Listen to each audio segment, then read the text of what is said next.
Thanks everyone again for attending what is our 12th webinar way back when, I think in the last 18 months.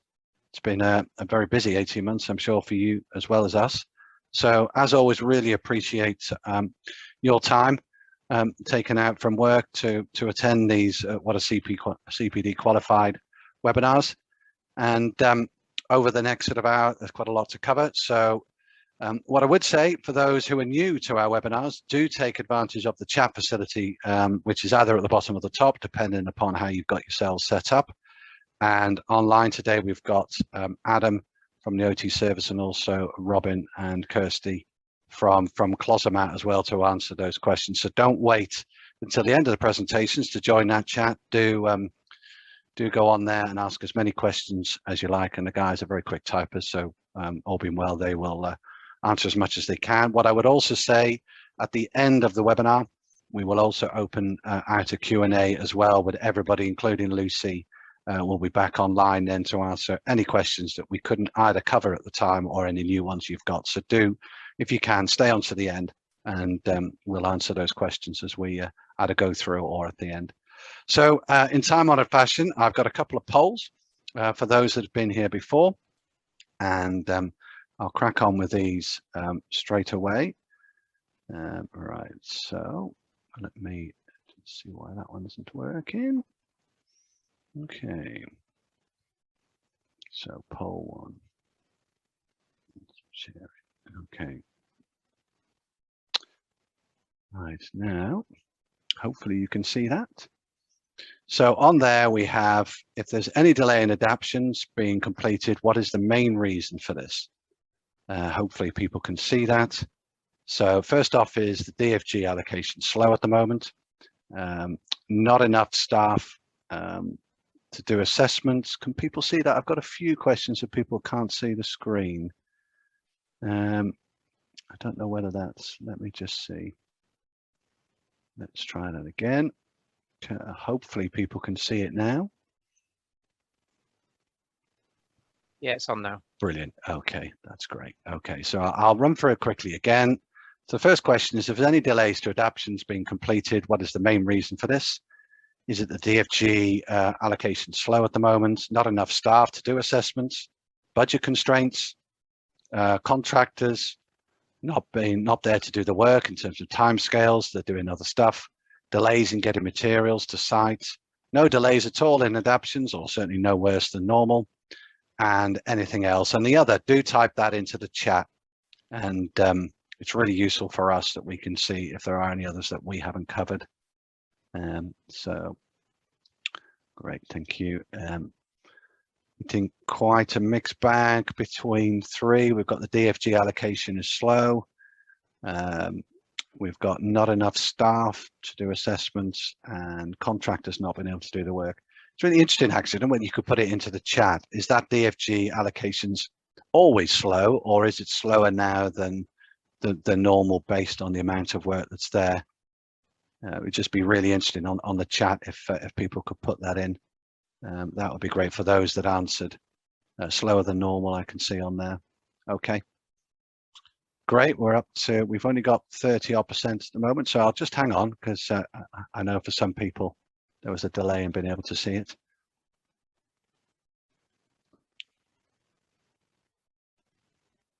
Okay.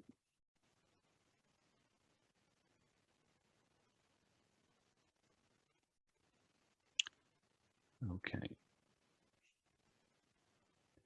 I see most of you saying it's definitely a bit slower, but some of you saying it's always slow. So that's great. I think essentially, I think the key one on here, just for you guys, I'm sure you're interested, certainly not enough staff to do assessment seems to be the key area at the moment. Okay, thank you for that. Okay, now number 2. Okay, so I think we've kind of covered most of, which is great. Not quite. Okay, so we had number 2, which is, have your colleague heard of the £30 million fund for CP? Quite a lot of you, more than nearly half of you, have never heard of Changing Places, which I think is really interesting, given that that fund is available for all local authorities in England and also in Scotland. So definitely. Stephen, the poll hasn't popped up again. It was below the first one, if that makes a difference. Right. Like a scroll. Yeah, it's a very different setup, Robin, for some reason, in terms of how I'd normally do it, because you can pick the questions. But not to worry. People have given their answers to these, which is good. So I'll carry on. And then the final one was, if you could only go to one OT event next year, which you won't be able to see, by the way, but I can see, which one would you choose? Again, a lot of you answered that, which is great.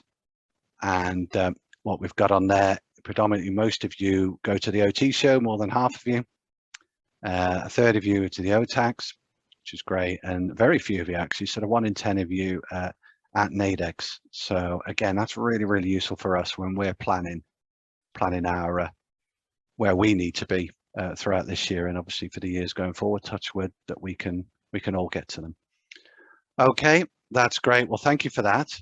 I will endeavour to do a better job on how the polls are set up next time, but I think we've got the responses that we need, so thank you for that. Okay, so moving on now, I'd like to welcome our presenters today. Some of you may well have seen Jeff before. I know Jeff's presented on a number of these before. For those of you in the home counties, North region and areas of London, I'm sure you know Jeff as a product specialist for that area. So welcome Jeff, and also Lucy Leonard from the OT service. I'm sure many of you know Lucy for a number of presentations and contact you'll have had with her and her team. So welcome to you both. I will now leave you in Lucy's capable hands, and she'll take you through the main part of the presentation today. So thank you. Thank you, Stephen. Good morning, everybody. Thank you for joining us on this webinar this morning. There's quite a few of you here today, which is interesting because the topic is quite broad.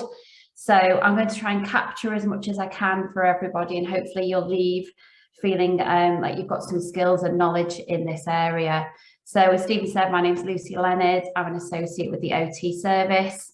I've been an occupational therapist for 22 years this year, and I mostly work in housing and adaptations. I've worked in local authorities, working with DFGs. I had the privilege of working in paediatric adaptations, and I also work privately with children and adults, mostly again with adaptations. So a little bit about me before we start, if you're wondering.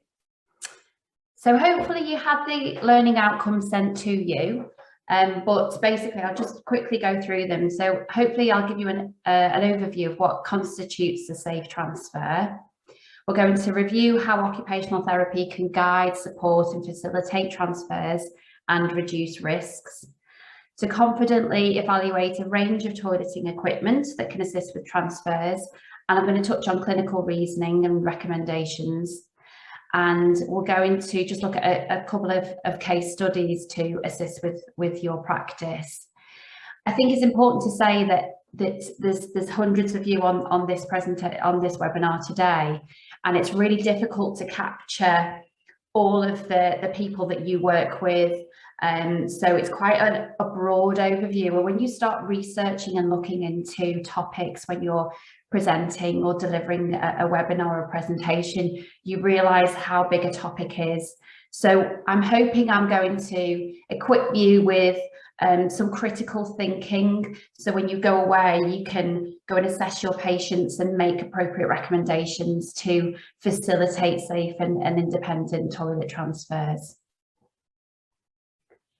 So I'm going to start with the basics, which is what I always like to do, is start really basic with the OT process, which is something that I covered at university. I think that they will still do that. But it just gives us a basis of something to build on today. So what we do is we start on the left-hand side. So we go and evaluate the person that we're working with. So that's your initial assessment. And you will begin to build an occupational profile. You'll look at occupational performance and you'll understand what the person's goals are. And after that initial assessment, we then provide our intervention. So that's when we develop a plan, whether that's equipment or adaptations or rehabilitation. And once that's implemented, we then evaluate the client. So we might go back and check the equipment. That might be quite a long process from recommending adaptations to then evaluating the client. I know through speaking with hundreds of occupational therapists at events like the OT show and OTAC, that people don't always have the opportunity to reevaluate. I know some of the occupational therapists I've spoken to, they make a recommendation for a DFG, and at that point their intervention ends. But I would always say that really us as practitioners should be going through that entire OT process, because our intervention is absolutely invaluable to understand how we've impacted occupational performance and how our recommendations have improved somebody's independence and occupational performance. So once the reevaluation has taken place, we then either continue with our intervention, and that might be adapting or providing something new or providing further rehab or advice, or we decide at that point that the person's needs are met and we are able to discontinue or to discharge. And that's a cyclical event, so it goes round and round and round. And some clients, I'm sure, like me, maybe you've had them on your caseload for a number of years because their conditions change over time. But I think that's really important just to outline the OT process and how we as occupational therapists assess people, make recommendations. And I think one of the main things here when we're looking at safe and independent transfers is that analysis of occupational performance. So when we're analysing the occupational performance, we need to be looking at the person, what they're able to do. We're looking at the environment in which they're doing that occupational performance, and we're looking at the occupation itself. So if we think about toileting, we need to understand how they undertake the occupation of toileting, what the environment is, the bathroom, maybe the bathroom or the downstairs toilet, wherever that is. Is the environment facilitating the occupational performance, or do we need to change the environment in some way to support them? And also, is there anything the person needs to do differently? So that's what we do, and I think that part of occupational performance and that analysis of it is absolutely key. And I also think that activity analysis can really help us to understand that occupational performance and individualize our intervention. So when we are looking at how somebody carries out the occupation of toileting, we have to take that person as an individual and really understand how they do it in order to make the most appropriate intervention. So the title of the presentation is Facilitating Safe and Independent Toilet Transfers, and I was kind of having a little reflect on the word safe and how we kind of do use that sometimes when we're talking about clients or people we work with, or we're providing feedback to other members of the team. But does a safe transfer actually exist? Can we ever say that somebody is able to undertake a safe transfer? We look actually at the definition, the dictionary definition of the word safe. It means free from harm or risk, or protected from, or not exposed to danger or risk, or not likely to be harmed or lost. So thinking about the word safe and thinking about transfers, what I want you to ask yourself is, can we ever protect somebody from any risk when they're undertaking any activity, especially the people that we work with that usually have some kind of illness, injury, disability, or some kind of life challenge that puts them at risk. So I just want you to think about the word safe and how we use that quite a lot, and we might document patient was able to transfer safely and independently, but really you can't transfer safely and independently unless there is absolutely no risk at all. So I think we need to probably move away a little bit from the word safe and use low risk. And I think that's important when we're protecting ourselves in our documentation, it's important to communicate that to a client so they understand that our job is not always possible to make them safe, but to reduce the risk and enable them to engage in their chosen occupations at the lowest risk possible. And there's quite a lot of literature on risk in occupational therapy, and I found this quote which I think it sums it up brilliantly. And it says, as a practitioner, so as an occupational therapist, it is your role as far as possible to enable people to overcome the barriers that prevent them from doing the activities that matter to them, to take opportunities, and not to see risk as another barrier. So just as an example, if somebody wants to be independent in toileting, in the occupation of toileting, and at the moment they either have supervision from a paid or unpaid carer, family member, and actually removing that second person may put them at risk because they would be more independent, but we can reduce that risk with the provision of equipment or adaptations. Then we need to look at balancing that risk with the person's goals, their wants, their independence, and facilitating their occupational performance.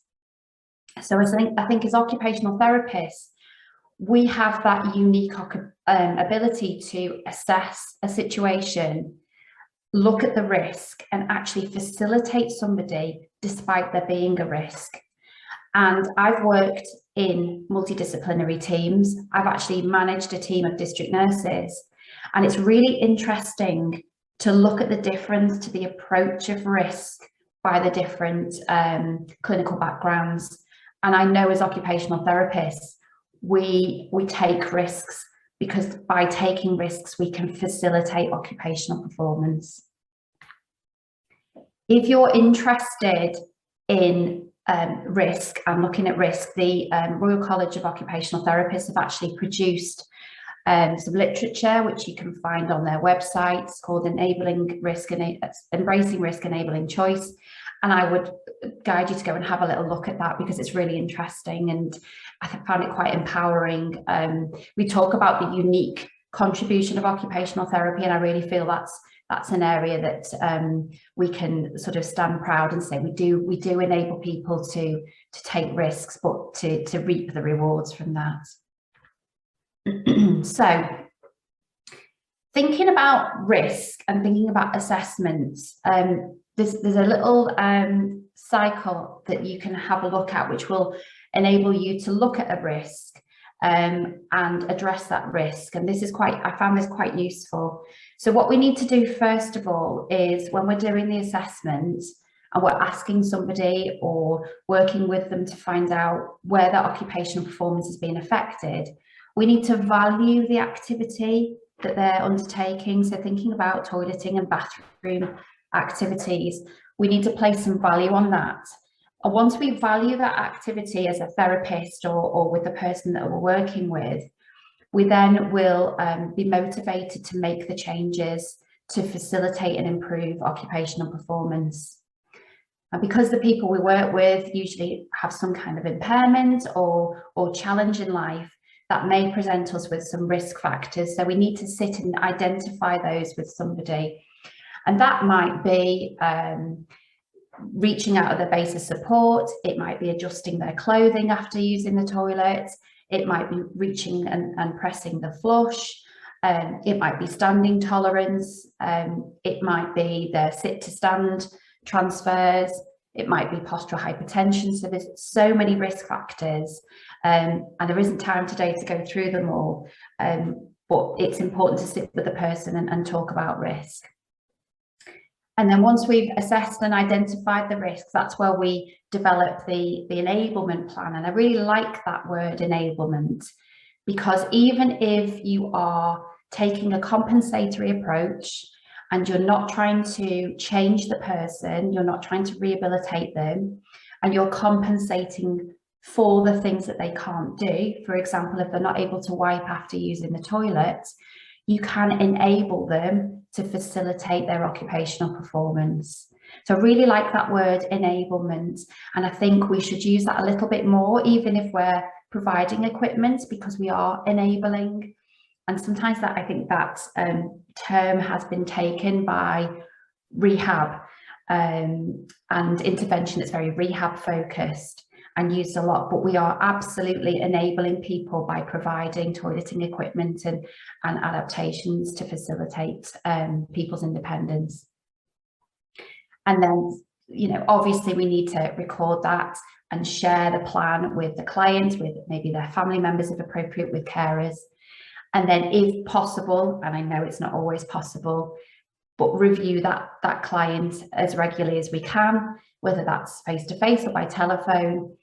And if we're not able to do that and we have to discharge the client, then get them to review themselves, empower them to think critically about themselves.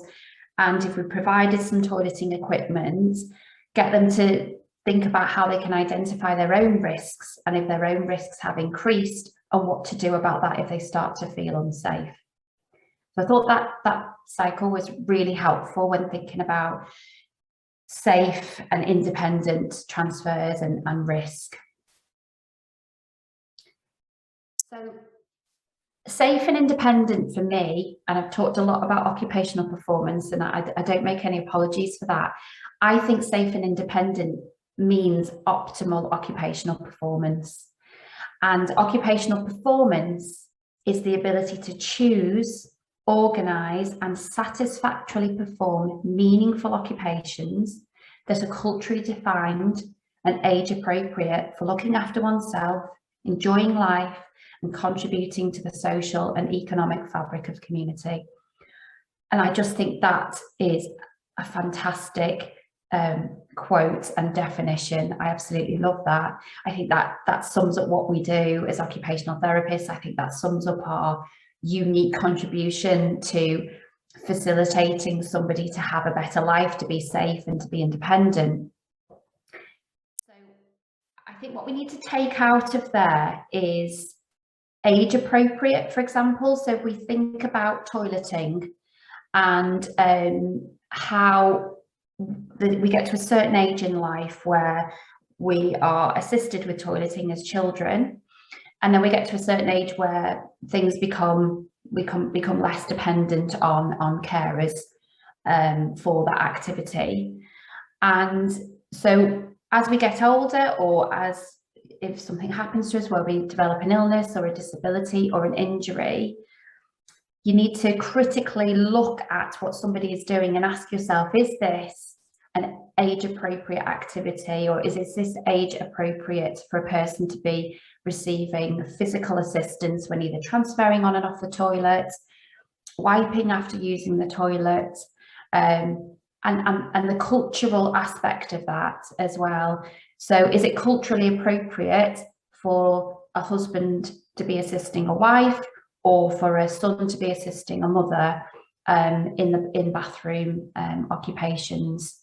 So I think that's, for me, that's why I wanted to touch on occupational performance and actually use that interchangeably with safe and independent, just to get you to think about age appropriate, culturally defined, and also life roles as well. So I do talk a lot about life roles because I think it's really important when working with people that we help them to maintain those appropriate life roles. And if they don't want to be assisting with intimate aspects of personal hygiene for a spouse or a son or a mother, then we as occupational therapists should be facilitating that and allowing somebody to maintain the life roles. So thinking about risk and the effect on occupational performance. So it's a very simple graph, but if you think about occupational performance on the left-hand side there, and the increasing effect on that. So if somebody is undertaking, I'm going to stay with toileting, but somebody's undertaking toileting and they are struggling, but it's minimally. So it may be that they're sitting down a little bit quickly, the toilet's a little bit low for them, but they're managing. Maybe they're managing their transfers, but they're just pushing up on the basin, which is adjacent to the toilet, the effect on their occupational performance is low. Although there is a risk, they're still able to undertake that safely as possible and independently. But then as the risk increases, where somebody has more complex needs, maybe they have cognitive problems, maybe they're able to transfer but maybe not able to wipe, so there's issues with personal hygiene, and their independence is affected, and maybe they're at high risk, so maybe high risk of falls, they've got a history of falls. It's likely that the effect on their occupational performance will be even higher. So the type of intervention that we provide at that point will be very different from the people who are at low risk. And I'll come on with in a bit to some examples of that. So thinking about facilitating safe and independent toilet transfers, I just wanted to touch on this because I think, I'm guessing, and it's very difficult to say, but I imagine that a lot of people on this webinar today work independently, as in they go and assess people possibly in their own homes or in a care home, and they may be doing that on their own, and they may have a referral for somebody who's struggling with transfers. So I just wanted to touch quickly on how to assess somebody's ability to transfer without actually standing them up.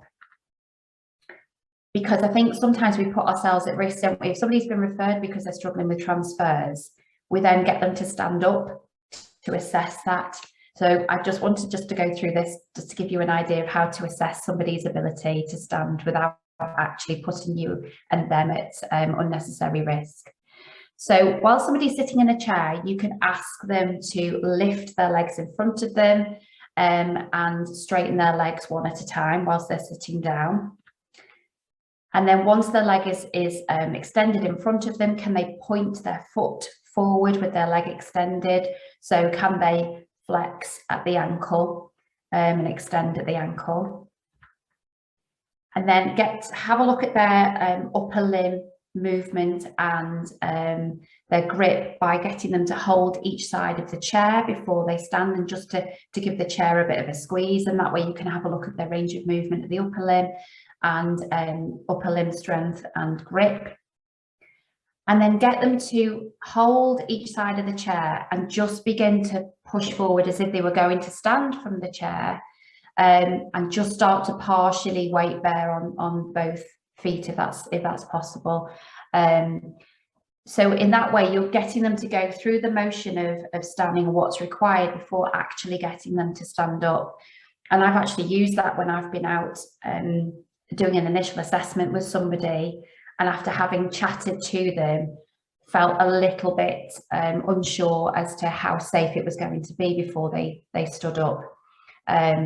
So that's just a little way of something that you can put in your toolkit to check somebody's ability to stand without actually getting them to transfer into standing.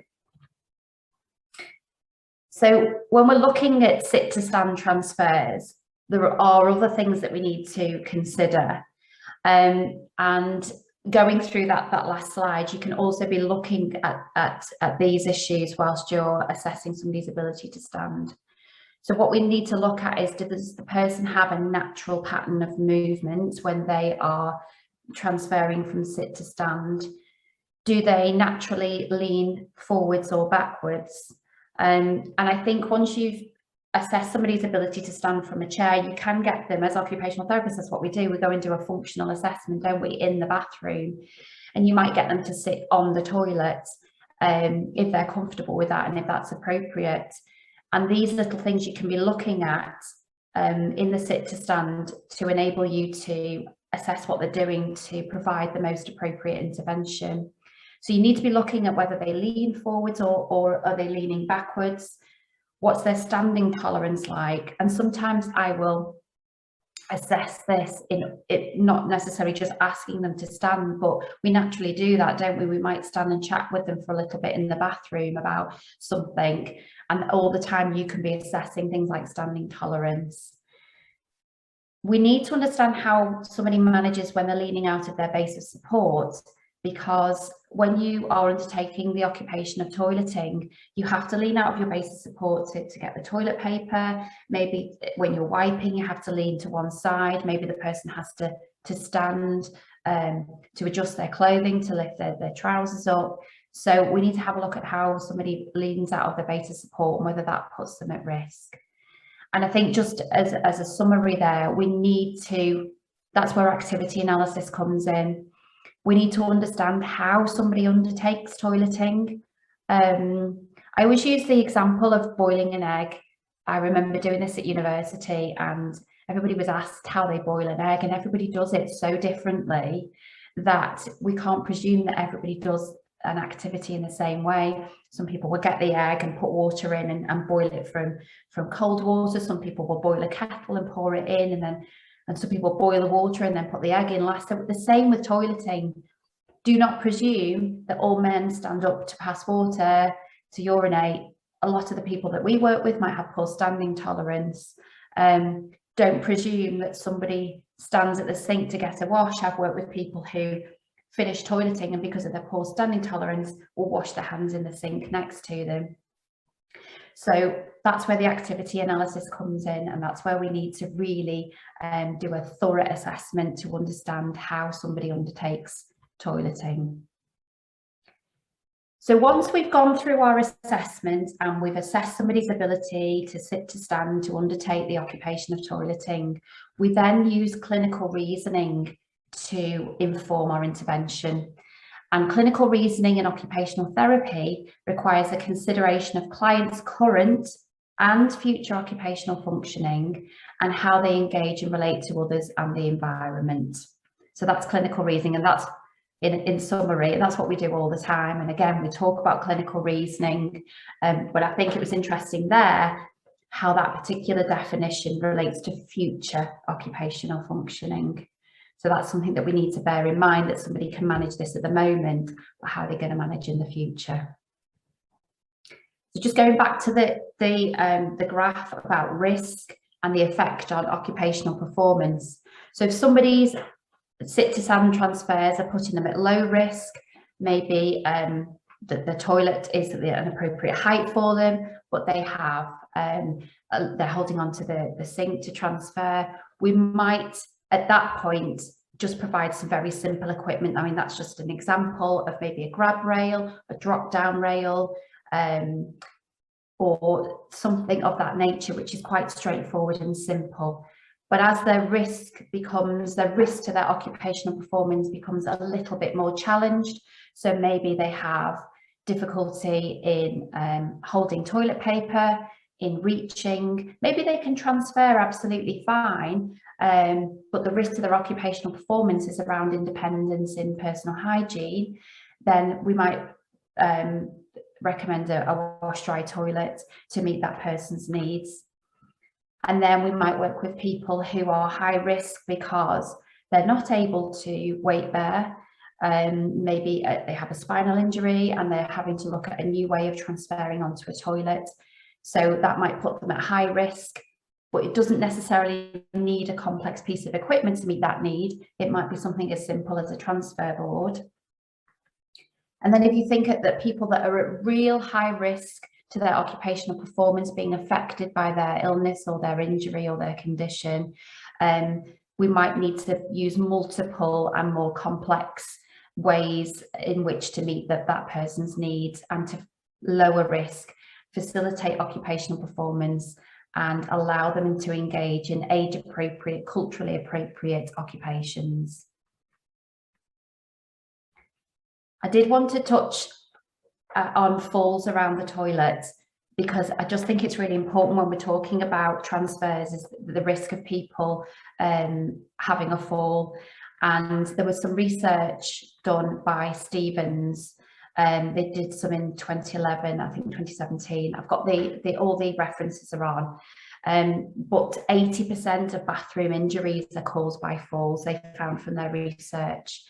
And the likelihood of injuries occurring on or around the toilet increases with age, so that people from age 15 to 24, the proportion of injuries was around 7%. And then as we went to 85 and above, it was 51.7%.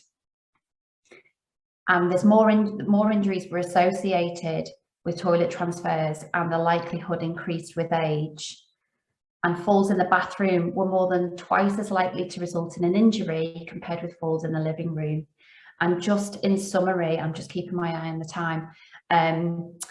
The reason why falls are more likely to happen in the bathroom is because people go to the bathroom to use the toilet more often. I think there's a bit of an assumption that people fall when they're getting in and out of the bath, but they're actually more likely to fall using the toilet.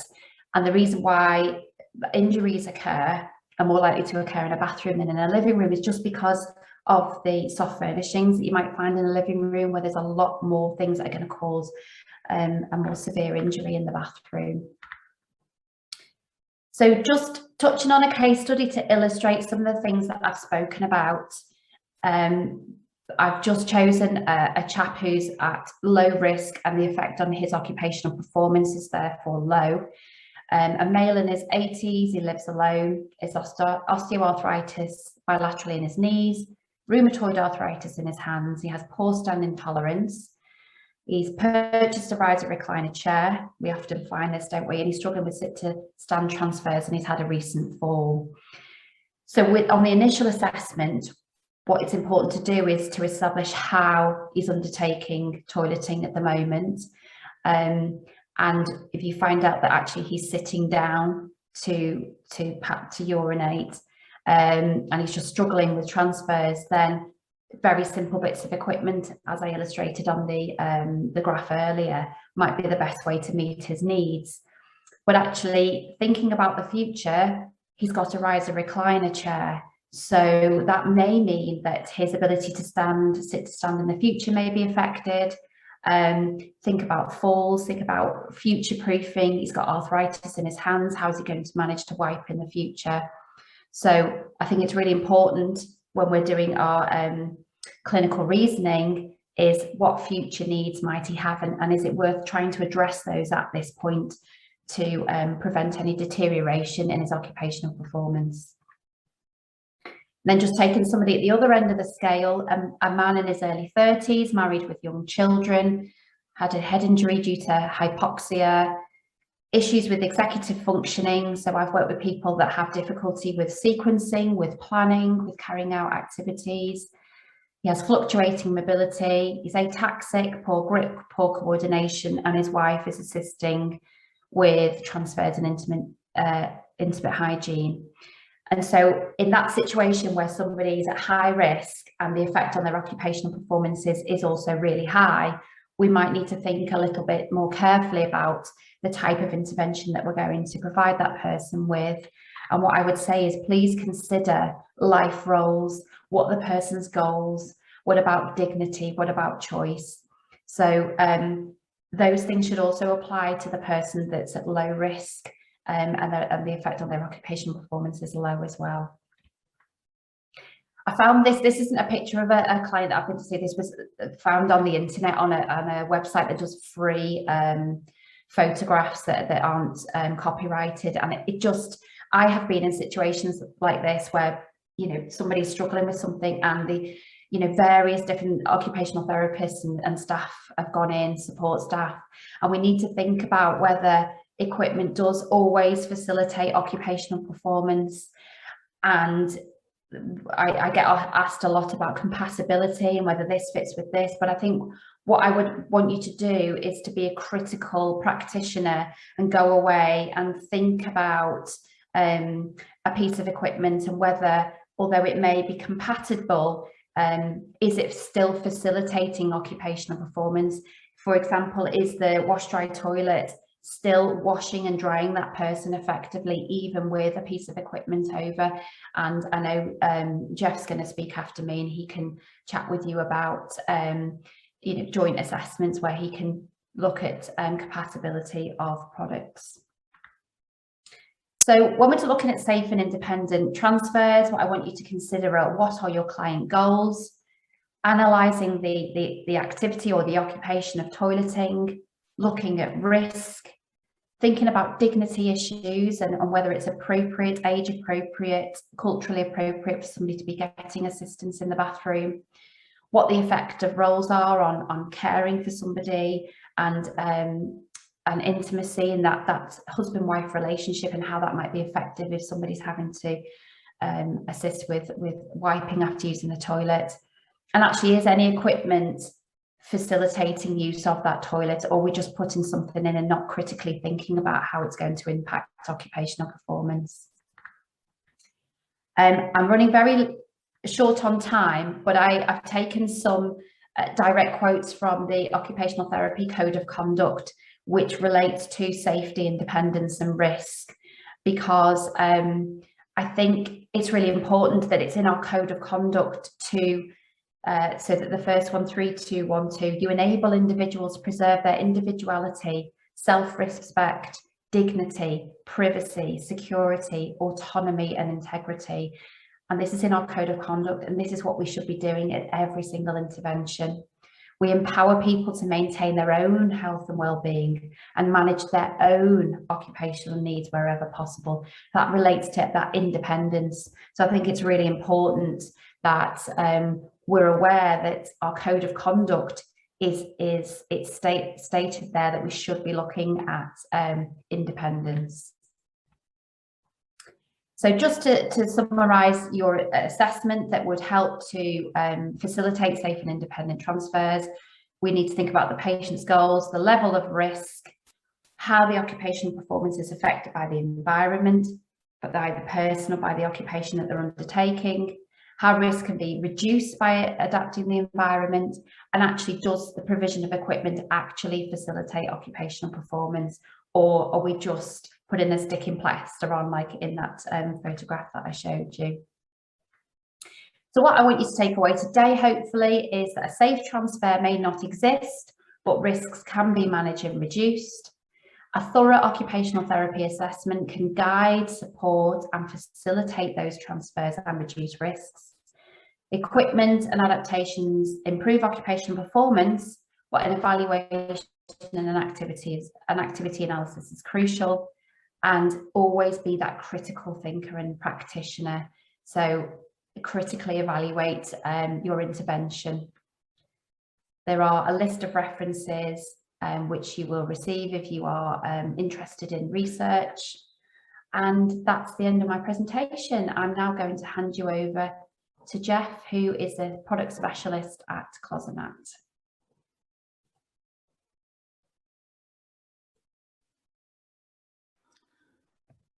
Hello. So hopefully you should all be able to hear me okay. Good to see you all, and thanks for all coming to the webinar today. I'm just going to go through a few slides on Closomat, a little bit about the product, but mostly about how we can work with you in order to get the best solutions for your clients. So as a company,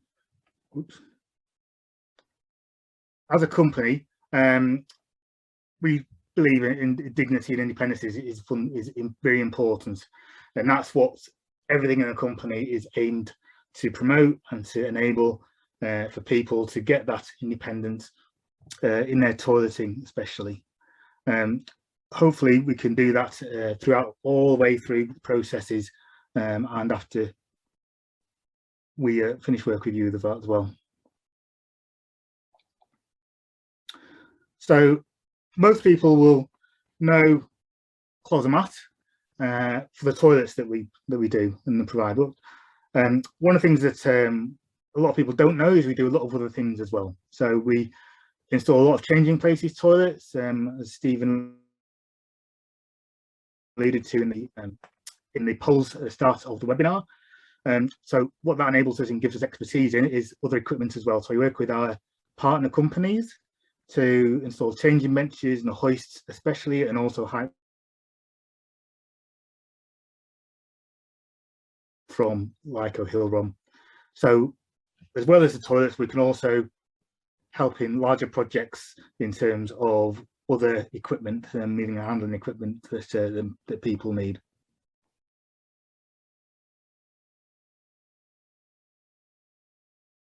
So just a little bit about the Palm Reese toilet, as I'm sure many of you are aware of it. It's a incredibly versatile and an adaptable piece of equipment, so it can grow as people's needs change over time, and it can be used from people with medium risk of intervention all the way up to high risk and very high risk. So depending on how people are, we look to get a proper solution for them. So each individual toilet can be suited and adapted to each individual person. And as part of that, we have our service and warranty plans, which I'll go on to in a minute, which can cover the toilet over the lifetime of the products and beyond. So how, as a company, do we support you? So we can take responsibility for the whole process, and that includes initial assessment, all the way going through finding the right products for the clients, giving demonstrations of the products, and also how those products are going to be installed. And as part of all that, one of the things we look at is similar to what Lucy was talking about, is how that equipment is placed in the bathroom and in the environment, how the client uses the product in that environment, as well as how they actually carry out the occupation. So as I go through the next slide, as part of that assessment, we will take a discussion with you in terms of what the client's needs are, and what their abilities are, what their size is, what their height and weight are, and how they do their transfers. So from, are they ambulant? Do they use a wheelchair? What is the goal of the objective as well? In the medium to long term. So are they looking like they're going to need a shower chair? How that shower chair will be used in the bathroom? Do they need to transfer from a wheelchair? Will they be hoisted? All these kinds of things are taken into account, and making sure that there's enough space in the bathroom to carry out those tasks, and also how the toilet will fit into the current setup as well. So that's all done usually on site, but we can also do remote assessments as well, which can sometimes be done in a more timely fashion. And at the end of it, we'll also give out our recommendations and get a quotation for you. So as part of that and the installation, we will again take responsibility for that. And that either if we're doing the installation for you, or as part of a bigger project, you have third-party contractors doing the installation. We will obviously offer advice to the contractors should they require it. And we also have an online training program to help them with their installations as well.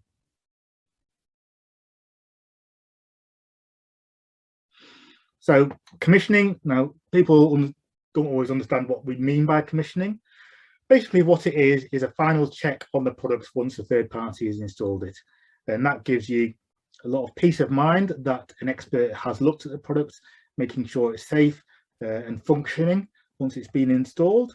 And it also starts the relationship with the engineers, with the clients as well. So if they have any issues, once they've started using the toilet, they can discuss that with the engineer at the time, making sure they're using it appropriately, and also making any small adjustments to the products as well, should that be required.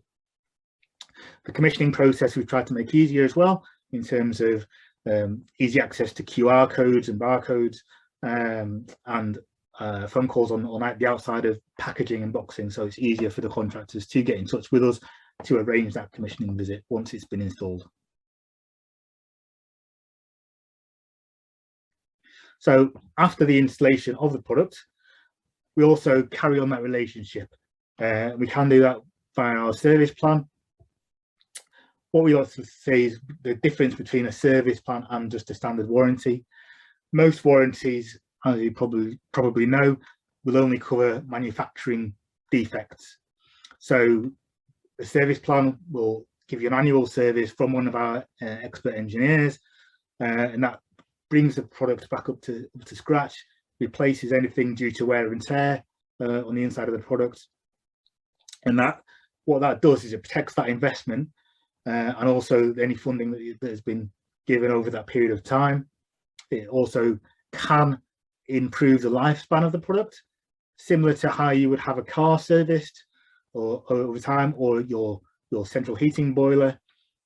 Having a service can extend the life of the product, make sure it's working properly, and if there's any, like I say, small things that need replacing and repairing, that can be done at the time as well. That also makes sure everything's working properly, which enables the client to continue having their well-being and requirements met. And what that also does is it takes responsibility away from the councils and the contractors in terms of maintaining that product, making sure it's useful for the clients. So a quick phone call to us, we can get an engineer out to the client usually within 2 working days if it's an urgent problem, and making sure that they don't need to come back to you to get in touch with their if anything goes wrong with the product.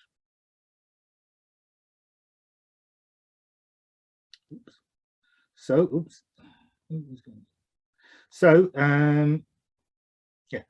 once you buy from Closomat, like I say, once you decide to work with us, we can help you along the way, take most of the responsibilities away from you, but we want to work with you in terms of getting the right solution for each individual person. I say whether it's the assessment stage, looking at if there's any equipment working with the Closomat, such as shower chairs, making sure there's space available, how that's going to work for the client, and then through the installation process and all the way through servicing and long-term looking after the products as well. So that's the end of my presentation. If you ever have any questions about Closomat or how equipment will interact with the product or how clients interacting with the product, we're always at the end of a phone or an email or a live chat on the website that you can get in touch with us at any time, and we'll endeavour to answer any questions that you have. I'll hand you back to Stephen now to wrap up the webinar. Lovely. Thanks, Jeff, and also thanks, Lucy, as well.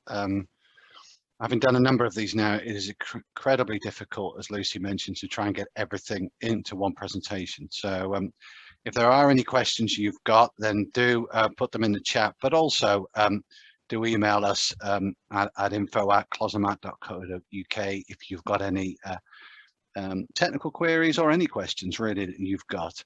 So just a reminder of the next webinar that we've got coming up. We've got the Q&A in a second, so do hang on if you can.